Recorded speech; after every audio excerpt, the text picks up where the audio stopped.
लोकांसमोर आलेलं साकी नाका वगैरे पूर्णपणे भरून गेलं होतं। तसंच हे अंधेरी सबवे आणि हे साकी नाका हे दोन चित्र आहेत। मागच्या आठवड्यात दोन्हीकडे जो पाऊस होऊन गेला तिथे मुंबईत कधी नाही असं हे चित्र आपल्याला बघायला मिळालं। आम्हाला वाटलं ठीक आहे, चला पहिला पाऊस आहे, मुंबई महानगरपालिका ह्याच्यातून काहीतरी शिकेल, हे जे शासन आहे, राज्य सरकार आहे, काहीतरी शिकेल, काहीतरी धडा घेईल आणि मुंबईकरांना पुढचा पावसाळा थोडा आरामाचा करून देईल।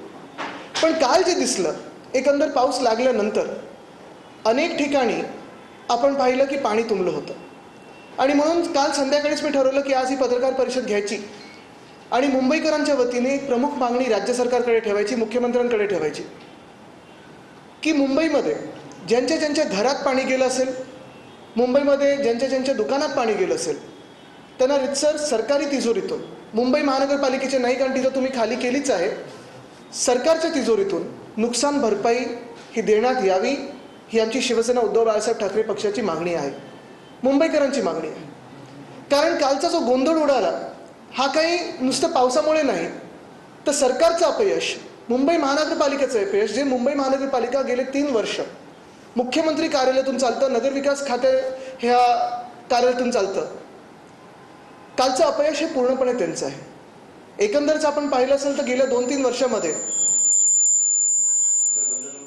भ्रष्टाचार हा असाच सुरू आहे।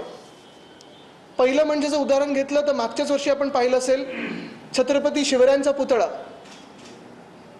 हा 8 महिन्यात पडला, म्हणजे उभारला त्यांनी, एकदम वेगळ्या थाटात त्याचं उद्घाटन वगैरे केलं, मोदी साहेबांना आणलं आणि तोच पुतळा 8 महिन्यात वाऱ्याचं कारण देऊन पडला।